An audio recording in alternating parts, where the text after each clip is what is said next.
जिसका डर था वही हुआ। जिस सऊदी अरब को लेकर इजराइल ने बहुत उम्मीदें पाली हुई थी, उसने आखिरी वक्त में ऐन वक्त पर ऐसा कदम उठाया कि जो बाइडेन भी हैरान है। और सबसे ज्यादा अगर कोई खुश है तो वो ईरान हो रहा है। अब सवाल यह है कि क्या अमेरिकी राष्ट्रपति बाइडेन इजराइल को बचा पाएंगे?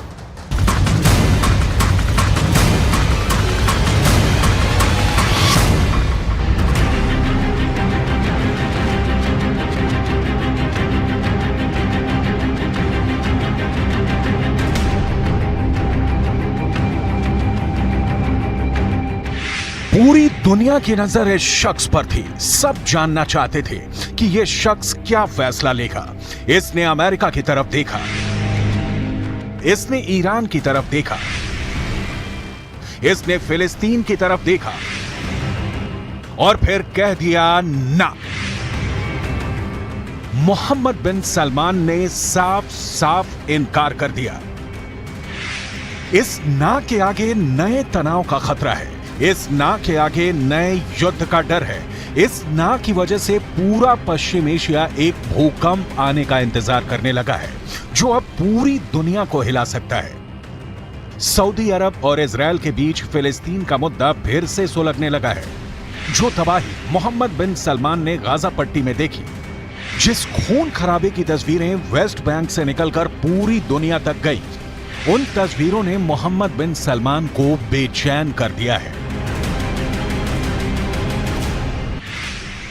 इसीलिए सऊदी अरब ने साफ साफ शब्दों में कह दिया है कि वो इजराइल से किसी भी तरह का समझौता नहीं करेगा। सऊदी अरब ने बता दिया है कि जब तक इजराइल में नेतन्याहू की सरकार है, रियाद और तेल अवीव के बीच दूरियां नहीं मिटेंगी। सऊदी अरब ने यह कहकर इजराइल के साथ दोस्ती के ख्वाब देखने वालों की उम्मीदों पर पानी फेर दिया है। इस खबर ने पूरे पश्चिम एशिया में नया तहलका मचा दिया है। फिलिस्तीन के गाजा पट्टी से लेकर वेस्ट बैंक और सीरिया से लेकर इराक तक इजराइल के खिलाफ एक नया मोर्चा सुलग सकता है और इसकी कमान अब ईरान के साथ सऊदी अरब भी संभालेगा। पूरे इजराइल में ऐसा ही डर सताने लगा है। अब तक सऊदी अरब की तरफ इजराइल बहुत उम्मीद भरी नजरों से देखता रहा है, लेकिन बेंयामिन नेतन्याहू की फिलिस्तीन पॉलिसी ने ऐसी तमाम कोशिशों की जड़ में मट्ठा डाल दिया है। वेस्ट बैंक में गोलीबारी और गाजा पट्टी में बमबारी को लेकर इजराइल सऊदी अरब के लिए एक बार फिर बड़ा खलनायक बनकर उभरा है। यही वजह है कि सऊदी अरब और इजराइल के बीच दोस्ती की नई उम्मीदें खत्म हो चुकी हैं। अरबी भाषा के अखबार एलफ के हवाले से पूरा इजरायली मीडिया ये खबर छाप रहा है। रिपोर्ट यह है कि सऊदी अरब ने कहा है कि जब तक इजराइल में बेंयामिन नेतन्याहू की कट्टरपंथी सरकार रहेगी, इजराइल से शांति वार्ता नहीं हो सकती। गाजा पट्टी में जब जब इजराइल की बमबारी हुई है, जब जब वेस्ट बैंक की जमीन पर इजराइल के सेटलर्स का कब्जा हुआ है, ये तस्वीरें मई महीने की ही हैं, जब गाजा पट्टी पर इजराइल ने खूब बमबारी की थी। धमाके ऐसी कि बड़ी बड़ी इमारतों को मलबे में तब्दील कर दें। ये गाजा का उत्तर पश्चिमी इलाका है, जहां इजराइल ने मई महीने में रात भर हमले किए हैं। छोटे बड़े धमाके होते रहे। इजराइल अक्सर यहां हमास के रॉकेट हमले के बाद हवाई बमबारी करता है। इजराइल दावा करता है कि उसने फिलिस्तीनी गुट हमास को टारगेट किया है। उसके ठिकानों पर लेजर गाइडेड बम इस्तेमाल किए गए। हमास के सुरंग के नेटवर्क को तबाह करने के लिए बंकर बस्टर बम इस्तेमाल किए गए। हमास के रॉकेट लॉन्चिंग वाले ठिकानों को जीपीएस गाइडेड बम से उड़ा दिया गया। लेकिन इस बमबारी को लेकर इजराइल हमेशा कटघरे में रहा है और अब सऊदी अरब इसी बात को लेकर वहां के प्रधानमंत्री नेतन्याहू को आड़े हाथ लेने के लिए तैयार है। ऐसी तस्वीरें मोहम्मद बिन सलमान ने अपने टीवी पर भी देखी हैं। इजराइल की फोर्स के तमाम वीडियो, चाहे वो अल अक्सा मस्जिद की हो या फिर जेरूशलम की गली, इन सब के बारे में सऊदी अरब ने अमेरिका को बता दिया है। बाइडेन की सरकार को रियाद से यह संदेश भेजा जा चुका है और फिर वहां से यही संदेश इजराइल की राजधानी तेल अवीव भी ट्रांसफर कर दिया गया है। सऊदी अरब के इस रुख ने इजराइल और अरब देशों के बीच अब्राहम अकॉर्ड वाली पहल को बहुत बड़ा धक्का पहुंचा है। सऊदी अरब ने बाकायदा इसकी वजह बताई है, जिसके पीछे फिलिस्तीन को लेकर नेतन्याहू सरकार का आक्रामक रवैया सबसे बड़ी वजह है। क्या सऊदी अरब ने ऐसा ईरान के कहने पर किया है? क्या सऊदी अरब और ईरान की नई दोस्ती अब सऊदी अरब के लिए बहुत बड़ा फांस बनने वाली है? इसमें कोई शक नहीं कि इजरायल के प्रधानमंत्री बेंयामिन नेतन्याहू बहुत प्रेशर में हैं। उनके खिलाफ पहले ही इजरायल में प्रदर्शन हो रहे हैं और अब फिलिस्तीन को लेकर जो तनाव फैला है उसमें ईरान के बाद सऊदी अरब की एंट्री हो चुकी है। लेकिन इजरायल हमेशा की तरह कमजोर नहीं दिखना चाहता। עם איראן, עם החיזבאללה, לפני השלום עם מצרים, עם סוריה, עברנו מלחמות, עברנו מערכות, ופתאום אתה מבין שהסכנה הכי גדולה למדינת ישראל היא סכנה פנימית ולא חיצונית. ואז כל מה שנותר לנו זה לנסות להביע את העמדה שלנו בתור מי שבא מאזור שהוא לא פוליטי, אלא מאזור שהוא דאגה אמיתית לילדים שלנו ולנכדים שלנו.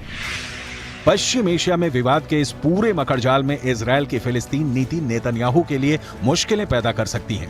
सऊदी अरब के क्राउन प्रिंस मोहम्मद बिन सलमान ने कह दिया है कि जब तक फिलिस्तीन में इजरायल का जुल्म खत्म नहीं होगा, जब तक इजरायल और फिलिस्तीन के बीच माहौल ठीक नहीं होगा, तब तक सऊदी अरब के साथ भी इजरायल के संबंध ठीक नहीं होंगे।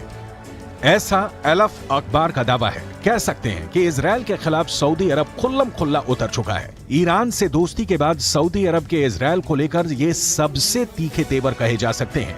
सऊदी अरब ने साफ साफ बोल दिया है कि जब तक इजरायल में नेतन्याहू सरकार है, रियाद और तेल अवीव के बीच तनाव कम नहीं होगा। फिलिस्तीन में हिंसा अरब मुल्कों को इजरायल के खिलाफ एकजुट कर सकती है। ये ख्याल इजरायल से ज्यादा अमेरिका के लिए बड़ा खतरा पैदा करने लगा है।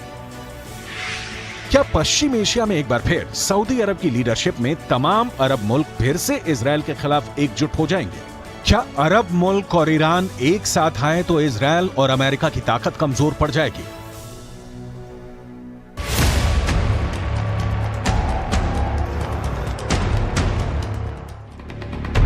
जब से इजरायल 1948 में कायम हुआ है, तब से अरब मुल्कों के साथ उसकी दुश्मनी का लंबा इतिहास रहा है।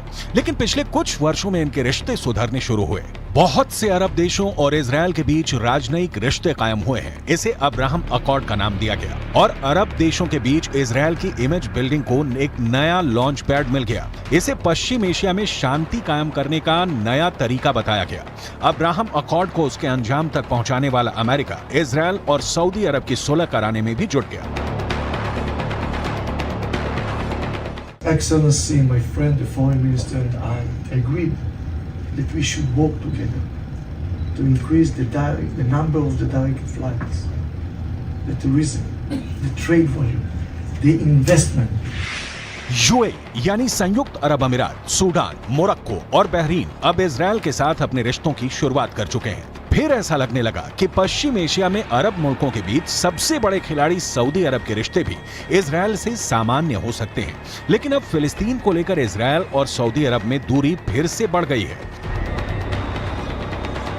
इससे पहले सऊदी अरब ने जॉर्डन में अपने राजदूत को फिलिस्तीन का अनिवासी राजदूत करार दिया था। राजदूत को यरूशलेम में काउंसल जनरल के तौर पर भी काम करने की जिम्मेदारी दी गई। लगा कि इजरायल के साथ रिश्तों को सामान्य करने की जो कोशिश पहले हुई है, उसमें सऊदी अरब ने एक नया पेंच फंसा दिया है, क्योंकि यह भी कहा गया कि यरूशलेम राजदूत के लिए राजनयिक बेस भी होगा। सऊदी अरब को मालूम था कि इजरायल की तरफ से इसका विरोध होगा और ऐसा हुआ भी। इजरायल ने फिलिस्तीन अथॉरिटी में सऊदी अरब के राजदूत के लिए यरूशलेम को राजनयिक बेस बनाने के विचार को खारिज कर दिया। इजरायल ने कहा कि सऊदी अरब के नए राजदूत फिलिस्तीन अथॉरिटी के साथ मुलाकात कर सकते हैं, लेकिन उन्हें यहां स्थायी तौर पर रहने नहीं दिया जाएगा। सऊदी अरब ने एक बार ये फिर दिखा दिया है कि वो फिलिस्तीन का बड़ा समर्थक है। फिलिस्तीन के मुद्दे पर इजरायल फिर बड़ा टारगेट बन सकता है। अमेरिका इस बात को लेकर डरा हुआ है, क्योंकि लेबनान जाकर फिलिस्तीन गुट हमास के उप प्रमुख ने यह ऐलान कर दिया है कि इजरायल को फिर से हिलाने का वक्त आ गया है।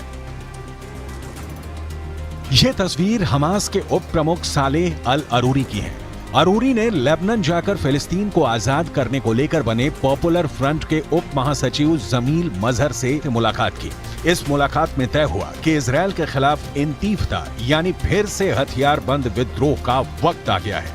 इन दोनों संगठनों को ईरान का पूरा समर्थन है और फिलिस्तीन को लेकर ईरान इनको फंड भी करता है और हथियार भी देता आया है। इसलिए बड़ी पिक्चर में युद्ध का जो खतरा मंडरा रहा है, उसमें ईरान इजरायल के लिए बहुत खतरनाक साबित हो सकता है। इन दोनों की दुश्मनी किसी भी वक्त युद्ध में तब्दील हो सकती है।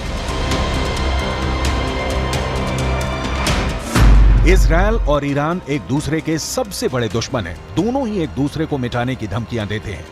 इजरायल को लेकर ईरान बहुत आक्रामक रहा है और उसे नक्शे से मिटाने की बात भी करता रहा है। यही हाल इजरायल का है, जिसके नेताओं ने भी परमाणु धमकियां देनी शुरू कर दी हैं।